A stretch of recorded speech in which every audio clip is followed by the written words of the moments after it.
ಹಾಕಿ ಓದಿರ್ತಾರೆ.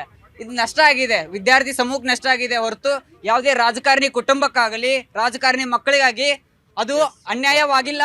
ಅವ್ರು ಎಷ್ಟೇ ಕೋಟಿಗಟ್ಟಲೆ ಇರ್ತೈತೆ ಅವ್ರ ಕಡೆ ದುಡ್ಡು, ಗೌರ್ಮೆಂಟ್ ಪ್ರೈವೇಟ್ ಸೀಟ್ ತಗೊಂತಾರೆ, ಆದ್ರೆ ಇಲ್ಲಿ ಅನ್ಯಾಯ ಆಗಿರ್ತಿರೋದು ಬಡವರ ಮಕ್ಕಳಿಗೆ. ಅದನ್ನ ಬಿಟ್ಟಾಗಿ ಈ ರಾಜಕೀಯ ನಾವು ಇದನ್ನ ಮಾಡೋ ಬದ್ಲಿ ಇದು ಸ್ಪಷ್ಟವಾಗಿ ಅಖಿಲ ಭಾರತ ವಿದ್ಯಾರ್ಥಿ ಪರಿಷತ್ ಕೂಡ ಅದನ್ನೇ ಹೇಳಿದೆ, ಧರ್ಮೇಂದ್ರ ಪ್ರಸಾದ್ ಅವರು ರಾಜೀನಾಮೆ ಕೊಡಬೇಕು ಅಂತಾನೆ ಹೇಳಿದೆ. ಅದನ್ನ ಹೊರತು ನಾವು ಧರ್ಮೇಂದ್ರ ಪ್ರಸಾದ್ ಅವ್ರ ಪರ ಮಾತಾಡಿಲ್ಲ. ಎಸ್ ಮೇಡಮ್, ಪರಿಹಾರ ಏನು ಸರ್ ಇದಕ್ಕೆ? ಸರ್ ನೋಡಿ ಸರ್, ಅವಾಗಿಂದ ನನಗೆ ಭಾಳ ಬೇಸರ ಆಗೋದೇನಂತ ಹೇಳಿದ್ರೆ ಸರ್, ಆ ಪಕ್ಷ ಈ ಪಕ್ಷ ಅಂತ ಮಾತಾಡ್ತಿದ್ದೀವಿ.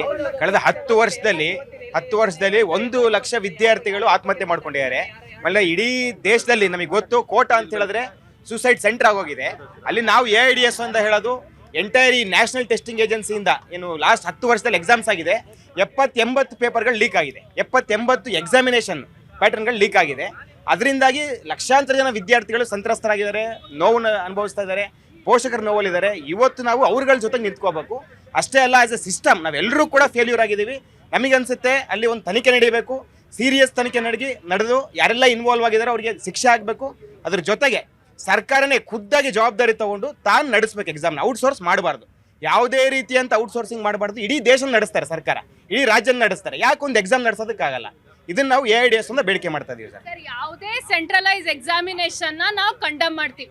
ಸೆಂಟ್ರಲೈಸೇಷನ್ ಶುರು ಆಗೋದೇನೆ ಕರಪ್ಷನ್ಗೆ ದೊಡ್ಡ ಮಹಾದಾರಿ.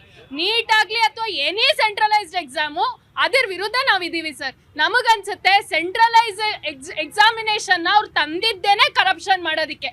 ಒಂದು ಸರ್ಕಾರ ಅಲ್ಲ ಸರ್, ಇಡೀ ವ್ಯವಸ್ಥೆ ಎಲ್ಲ ಪೊಲಿಟಿಕಲ್ ಪಾರ್ಟೀಸು ಸೇರಿ ಹೊಂಚಾಕಿರೋದೆ ದೊಡ್ಡ ಮಟ್ಟದ ಮಾರ್ಕೆಟ್ಗೋಸ್ಕರ. ಯಾಕೆ ಅಂದ್ರೆ ನಾಳೆ ದಿನ ಸರ್ ಗ್ಲೋಬಲ್ ಮಾರ್ಕೆಟ್ ಕಾಂಪಿಟೇಷನ್ ಇರಲ್ಲ ಅಂತ ಹೇಳ್ತಾರೆ ಸರ್. ಅಲ್ಲಿಂದಾಗಿನೇ ನೀಟ್ ತಂದ ಮೇಲಿಂದ ನೀಟ್ ಆಸ್ಪಿರೆಂಟ್ಸ್ ಸೂಸೈಡ್ ಜಾಸ್ತಿ ಆಗಿದೆ. ಕೋಟಾನಲ್ಲಿ ಫ್ಯಾನ್ಗಳಿಗೆ ನೆಟ್ಗಳನ್ನ ಹಾಕಿದ್ದಾರೆ, ಮಕ್ಕಳು ಸೂಸೈಡ್ ಮಾಡ್ಕೋಬಾರ್ದು ಅಂತ ಹೇಳಿ.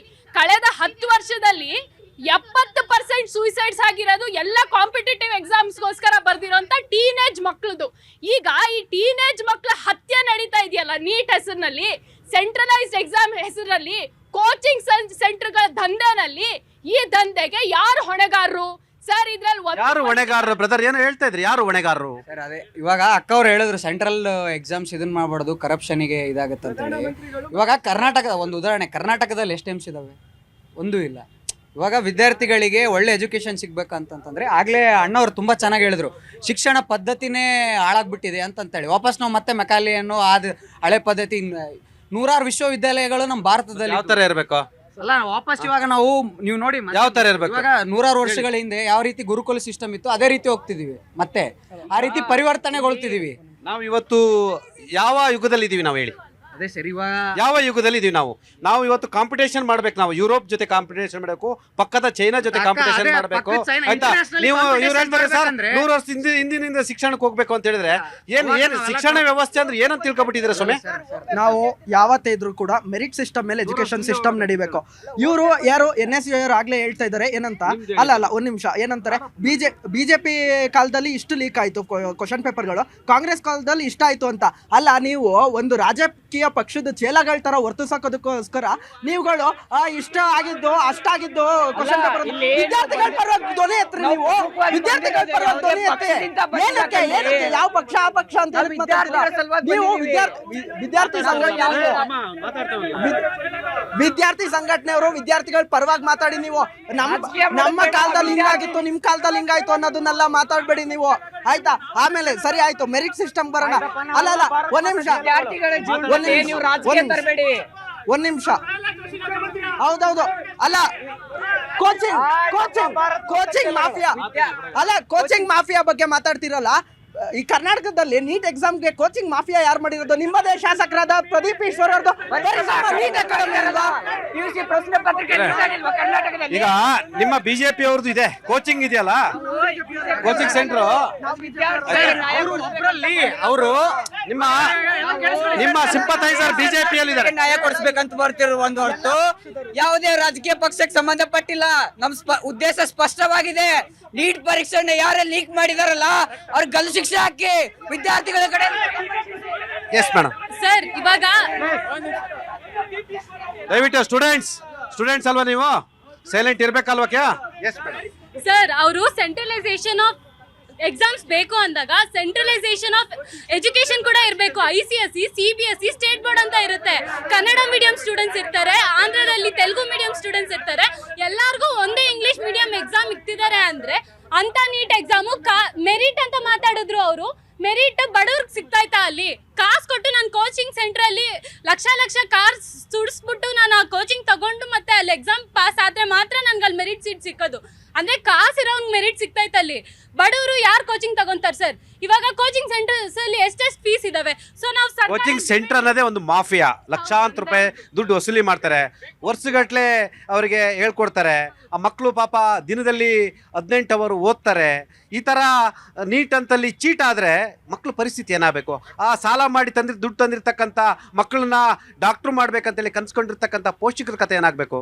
ಹೌದು ಸರ್. ಫಸ್ಟ್ ನೀಟ್ ಮುಂಚೆ ಏನಿತ್ತು? KCET ಮುಖಾಂತರನೇ ತಾನೇ ಅವ್ರಿಗೆ ಅಡ್ಮಿಷನ್ಸ್ ಆಗ್ತಿತ್ತು. ಇವಾಗ್ಲೂ ಹಾಗೆ ಮಾಡ್ಲಿ. ನಮ್ಮ ಕರ್ನಾಟಕದಲ್ಲಿರೋ ಸ್ಟೂಡೆಂಟ್ಸ್ಗೆ ಕರ್ನಾಟಕದಲ್ಲಿರುವಂತ ಕಾಲೇಜಸ್ ಅಲ್ಲಿ ಅಡ್ಮಿಷನ್ ಆಗ್ತಾರಲ್ವಾ? ಬೇರೆ ರಾಜ್ಯದಿಂದ ಬಂದು ಓದ್ಬೇಕು ಅಂದ್ರೂ ಕೂಡ ಅವರು ಕೂಡ ಬಂದು ಇಲ್ಲಿ ಕರ್ನಾಟಕದಲ್ಲಿ exam Bareilly. Centralisation of education ಯಾಕೆ ಸರ್ ಬೇಕು? ಬಡವ್ರಿಗೊಂದು ರೀತಿಯಾದ ಎಜುಕೇಶನ್ ಸಿಗ್ತೈತೆ, ಮತ್ತೆ ಶ್ರೀಮಂತರಿಗೊಂದು ರೀತಿಯಾದ ಎಜುಕೇಶನ್ ಸಿಗ್ತೈತೆ. ಅಂತ ಸಿಸ್ಟಮ್ ಅಲ್ಲಿ ಎಲ್ಲಾನು ಕರಪ್ಷನ್ ಸರ್ ಆಗ್ತಿದೆ. ದುಡ್ಡಿರೋರ್ಗೆ ಮಾತ್ರನೇ ಎಲ್ಲ ಸಿಗ್ತೈತೆ ಅಲ್ಲಿ. ಮತ್ತೆ ಬಡವರು ಮತ್ತೆ ಲೋ ಕ್ಯಾಸ್ಟ್ ಪೀಪಲ್ ಈ ತರ ಅವರೆಲ್ಲ ಎಲ್ಲಿ ಹೋಗ್ಬೇಕು? ಇದನ್ನು ಕೂಡ ನಾವು ಮಾತಾಡ್ಬೇಕಾಗುತ್ತೆ ಸರ್. ಒಬ್ಬರು ಸ್ಟೂಡೆಂಟ್ ಹೇಳ್ತಾರೆ ಇಲ್ಲಿ ಮಾಫಿಯಾ, ಇದು ಬಡವರಿಗೆ ಅವಕಾಶ ಇಲ್ಲ ಅಂತ ಒಂದು ಮಾತನ್ನು ಕೂಡ ಹೇಳ್ತಾರೆ. ಸರ್, ಭಾರತದಲ್ಲಿ ಮಾತ್ರ 1 ಲಕ್ಷ ಸೀಟ್ಗೆ 23 ಲಕ್ಷ ಸ್ಟೂಡೆಂಟ್ಸು ಅರ್ಜಿ ಸಲ್ಲಿಸೋದು MBBSಗೆ ಅಥವಾ ನೀಟ್ಗೆ, CETಗೆ. ಬೇರೆ ದೇಶಗಳಲ್ಲಿ ಅಥವಾ US ಅಲ್ಲೇ ತಗೊಳ್ಳಿ, 25 ಸಾವಿರ MBBS ಸೀಟ್ ಇದೆ ಅಂದರೆ 50,000 ಜನ ಮಾತ್ರ ಅರ್ಜಿ ಸಲ್ಲಿಸೋದು. ಇಲ್ಲಿ ಕೋಚಿಂಗ್ ಸೆಂಟರ್ಗಳನ್ನ ಶುರು ಮಾಡಿಕೊಂಡು ಎಲ್ಲರೂ ಡಾಕ್ಟರ್ ಆಗ್ಬೋದು, ಎಲ್ಲರೂ ಮನೆಯ ಒಳ್ಳೆ ಡಾಕ್ಟರ್ ಒಬ್ರು ಇರ್ಬೋದು ಅನ್ನೋ ಭ್ರಮೆನ, ಅನ್ನೋ ಒಂದು ಪ್ರಪಗಂಡ ರನ್ ಮಾಡ್ತಾ ಇರೋದು ಯಾರು ಅಲ್ವಾ? ಮತ್ತೆ ಕೋಚಿಂಗ್ ಸೆಂಟರ್ಗಳು ಒಂದು ದಂಧೆ ಆಗೋಗಿದೆ.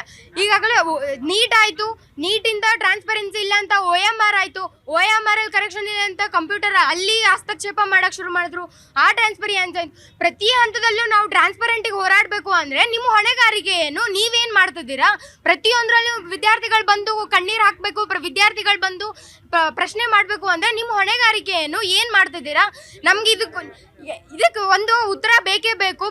ಇದು ಒಂದೇ ಸಲ ಆಗಿರೋದಲ್ಲ. 2017ರಲ್ಲಾಯಿತು, 19ರಲ್ಲಾಯಿತು, 24ರಲ್ಲಾಯಿತು, ಈಗ 26ನೇ ಇಸ್ವಿಯಲ್ಲಿ ಆಗ್ತದೆ. ಏನು ಈಗಾಗಲೇ ನಮ್ಗೆ ಅದರಲ್ಲಿ ನಂಬಿಕೆನೇ ಹೊರಟೋಗಿದೆ. ಇನ್ನೇನು ಮಾಡೋಕೆ ಹೊರಟಿದ್ದೀರಾ ನೀವು? ಆ್ಯಂಡ್ ಅಗೇನ್ ಏನು OMR ಆಯಿತು, OMR ಅಲ್ಲೂ ಹಾಗೆ ಮಾಡಿದ್ರಿ. ಮತ್ತು ಕಂಪ್ಯೂಟರ್ ಸಿಸ್ಟಮ್ ಆಯಿತು, ಅದರಲ್ಲೂ ಹಾಗೆ ಮಾಡಿದ್ರಿ. ಇನ್ನೇನು ಇವಾಗ NTA ಮುಖ್ಯಸ್ಥರು ರಾಜೀನಾಮೆ ಕೊಡಬೇಕು, ಧರ್ಮೇಂದ್ರ ಪ್ರಧಾನ್ ಅವರು ರಾಜೀನಾಮೆ ಕೊಡಬೇಕು, ನರೇಂದ್ರ ಮೋದಿ ಅವರು ಸಾರ್ವಜನಿಕವಾಗಿ ವಿದ್ಯಾರ್ಥಿಗಳ ಮುಂದೆ ಕ್ಷಮೆ ಕೇಳಬೇಕು ಸರ್. ಹಾಗೆ ಏನೇನು ಈ ಸ್ಕ್ಯಾಮ್ ಆಯಿತು, ಯಾರು ಇದಕ್ಕೆ ಈ ಅಕ್ರಮ ದಂಧೆಯಲ್ಲಿ ಯಾರಿದ್ದಾರೋ ಅವ್ರ ವಿರುದ್ಧ ಕಠಿಣ ಕ್ರಮ ಕೈಗೊಳ್ಳಲೇಬೇಕು. ಮತ್ತು ಏನು ನೀಟ್ ಅನ್ನೋದು ಏನಿದೆ, ಟ್ರಾನ್ಸ್ಪರೆಂಟಿ ಏನಿದೆ, ಅದನ್ನೆಲ್ಲ ಮಾಡಿಕೊಂಡೇ ಮುಂದಕ್ಕೆ ಹೋಗಬೇಕು ಸರ್. ಅನೇಕ ವಿದ್ಯಾರ್ಥಿಗಳು, ವಿದ್ಯಾರ್ಥಿ ಪರ ಸಂಘಟನೆಗಳು ಇವತ್ತು ನಮ್ಮ ಜೊತೆ ಮುಕ್ತವಾಗಿ ಚರ್ಚೆಯನ್ನು ಮಾಡ್ತಿದ್ದೇವೆ. ನೀಟ್ನಿಂದ ಆಗಿರ್ತಕ್ಕಂಥ ಅನ್ಯಾಯ ಮತ್ತು ಅವರೆಲ್ಲರೂ ಕೂಡ ಸ್ಟೂಡೆಂಟ್ಸ್ ಆಗಿರೋ ಕಾರಣಕ್ಕಾಗಿ ಅವರ ಸಹವರ್ತಿ ಸ್ಟೂಡೆಂಟ್ಸ್ಗಳ ಬಗ್ಗೆ ಅನುಕಂಪವನ್ನು ತೋರಿಸಿದ್ದಾರೆ. ಅವರ ಪೋಷಕರ ನೋವುಗಳ ಬಗ್ಗೆ ಮಾತನಾಡ್ತಾರೆ. ಬಹುಶಃ ಇವರೆಲ್ಲರೂ ಮಾತಾಡ್ತಿರೋದು ನೋಡಿದ್ರೆ ಬಹುಶಃ 22,70,000 ವಿದ್ಯಾರ್ಥಿಗಳಿಗೆ ಬಹುಶಃ ನೀವೆಲ್ಲರೂ ಕೂಡ ನಾಯಕರವರಿಗೆ, ಅವರಿಗೆ ಸಮಾಧಾನ ಹೇಳಲಿಕ್ಕೆ ಬಂದಿದ್ದೀರಾ. ಅವರಿಗೆ ಧೈರ್ಯವನ್ನು ಕೂಡ ತುಂಬಬೇಕಲ್ವ? ಈಗ ಮತ್ತೆ ಎಕ್ಸಾಮ್ ಇದೆ. ಎಕ್ಸಾಮ್ ಅನ್ನೋದು ಅಷ್ಟು ಸುಲಭ ಅಲ್ಲ. ಏನಂತ ಹೇಳಿದ್ರೆ 3 ವರ್ಷ ಓದಿ, 1 ವರ್ಷ ಓದಿ, ರಾತ್ರಿಯಾಗಲೂ ಓದಿ, ಸಾಲ ಮಾಡಿ ಕೋಚಿಂಗ್ ತೆಗೆದುಕೊಂಡು ಎಕ್ಸಾಮ್ ನಾನು ಬರದೆ ನಾನು ಡಾಕ್ಟರ್ ಆಗ್ಬೋದು ಅಂತೇಳಿ ಕನ್ಸ್ಕೊಂಡು ಎಕ್ಸಾಮ್ ಮುಗಿದ ತಕ್ಷಣ ರಿಲ್ಯಾಕ್ಸ್ ಆಗಿ ಮನೆಯಲ್ಲಿ ಒಂದೊತ್ತು ಒಳ್ಳೆ ಊಟ ಮಾಡಿ ಮಲಗಿದವರಿಗೆ ಮತ್ತೆ ನೀವು ಎಕ್ಸಾಮ್ ಬರೀರಿ ಅಂತ ಹೇಳಿದ್ರೆ ಏನಾಗುತ್ತೆ ಹೇಳಿ ಸರ್? ಸರ್, ಫಸ್ಟು ಸ್ಟೂಡೆಂಟ್ಸ್ಗೆ ಡಿಸಿಪ್ಲಿನ್ ಇರಬೇಕು. ಯಾಕೆ ಅಂತಂದರೆ ನಾನು ಇಲ್ಲಿ ನೋಡ್ತಾ ಇದ್ದೀನಿ, ನಮ್ಮ ಸಂಘಟನೆ ಸ್ಟೂಡೆಂಟ್ಸ್ ಇರ್ಬೋದು, ಮತ್ತು NSU ಇರ್ಬೋದು, ASFI ಇರ್ಬೋದು, ABVP ಇರ್ಬೋದು, ಇವರು ಒಂದು ಹೆಜ್ಜೆ ಅಂದರೆ 1-2 ವರ್ಷ ಹಿಂದೆ ಅಟ್ಲೀಸ್ಟ್ ಇವಾಗಿನ ಪರಿಸ್ಥಿತಿ, ಅವ್ರ ಮನೆಗಳ ಪರಿಸ್ಥಿತಿ ಒಂದ್ಸತಿ ಯೋಚನೆ ಮಾಡಬೇಕು. ಎಕ್ಸಾಮ್ ಬರೆದಿದ್ದಾರಲ್ಲ 23 ಲಕ್ಷ ಜನ, ಅವರ ಪರಿಸ್ಥಿತಿ ನೋಡಬೇಕು. ಅವ್ರ ಮಕ್ಕಳ ಪರಿಸ್ಥಿತಿ, ಆ ಕ್ಯಾಂಡಿಡೇಟ್ ಪರಿಸ್ಥಿತಿ ಮತ್ತು ಅವ್ರ ಪೇರೆಂಟ್ ಪರಿಸ್ಥಿತಿ ಯಾವ ರೀತಿ ಇರುತ್ತೆ ಅಂತೇಳಿ ಇವರೆಲ್ಲ ಒಟ್ಟಾಗಿ ಏನು ಮಾಡಬೇಕು ಗೊತ್ತಾ ಸರ್? ಈಗ ಯಾವುದೇ ಪೊಲಿಟಿಕಲ್ ಪಾರ್ಟಿ ಇರ್ಬೋದು, ಯಾವುದೇ MLA ಇರ್ಬೋದು, ಯಾವುದೇ MP ಇರ್ಬೋದು, ಇವರೆಲ್ಲರೂ ಸಾಮಾಜಿಕ, ಇಲ್ಲಿ ಕೇಳಿ ಸರ್, ಇಲ್ಲಿ ಎಲ್ಲರೂ ಕೊಟ್ಟಿರೋ ಒಂದು ಭಿಕ್ಷೆಯಿಂದ ಅವರಲ್ಲಿ ಆಡಳಿತ ಮಾಡ್ತಾ ಇರೋಂಥದ್ದು. ಎಲ್ಲರೂ ಒಗ್ಗಟ್ಟಾಗಿ ಇವತ್ತು ಪ್ರತಿಯೊಬ್ಬರನ್ನು ಪ್ರಶ್ನೆ ಮಾಡಬೇಕಾಗಿದೆ. ಯಾಕೆಂದರೆ ನಾವೇ ಕಚ್ಚಾಡ್ಕೊಂಡು ನಾವೇ ಮಾತಾಡೋದ್ರಲ್ಲಿ ಅರ್ಥನೇ ಇರಲ್ಲ. ಇದು ಲಾಂಗ್ ಟರ್ಮ್ ಸೊಲ್ಯೂಷನ್ಸ್ ಬೇಕು ವಿದ್ಯಾರ್ಥಿಗಳಿಗೆ. NTA ಎಕ್ಸಾಮ್ಸ್ ಇವಾಗ ಕ್ಯಾನ್ಸಲ್ ಮಾಡಿ ಎಕ್ಸಾಮ್ ಮಾಡ್ತೀನಿ ಅಂತ ಹೇಳಿದ್ರು. ಇನ್ನೊಂದು ಸತಿ ಎಕ್ಸಾಮ್ ಮಾಡಿದಾಗ ಗ್ಯಾರಂಟಿ ಏನಿದೆ? ಇನ್ನೊಂದ್ಸತಿ ಈಗ ಸ್ಕ್ಯಾಮ್ ಆಗಲ್ಲ ಅಂತ ಗ್ಯಾರಂಟಿ ಏನಿದೆ ಸರ್? ಇದೇ ಮಿನಿಸ್ಟ್ರ್ ಇರ್ಬೋದು, ಮಿನಿಸ್ಟ್ರು ಸಂಬಂಧಿಕರು ಮಿನಿಸ್ಟರ್ಗೆ ಗೊತ್ತಿರೋರು ಅಂಥವ್ರ NTA ಒಂದು ಬೋರ್ಡ್ ಏನಿದೆ, ಏಜೆನ್ಸಿ ಏನಿದೆ, ಅದರೊಳಗಡೆ ಕಾಲಿಡಕ್ಕೆ ಮತ್ತು ಕಾಂಟ್ಯಾಕ್ಟ್ಸ್ ಇರೋದಕ್ಕೆ, ಕ್ವಶನ್ ಪೇಪರ್ ಸಿಗೋದಕ್ಕೆ ಸಾಧ್ಯ ಇದೆ. ಇವ್ರು ವಿತೌಟ್ ಕಾಂಟ್ಯಾಕ್ಟ್ಸ್ ಇಲ್ಲ ಅಂತಂದರೆ, ಒಬ್ಬ ಮಿನಿಸ್ಟರ್ ಇನ್ಫ್ಲೂಯೆನ್ಸ್ ಇಲ್ಲ ಅಂತಂದರೆ, ನ್ಯಾಷನಲ್ ಟೆಸ್ಟಿಂಗ್ ಏಜೆನ್ಸಿ ಒಳಗಡೆ ಒಂದು ಸಣ್ಣ ಇರುವೆ ಕೂಡ ಒಳಗಡೆ ಹೋಗೋಕ್ಕಾಗಲ್ಲ.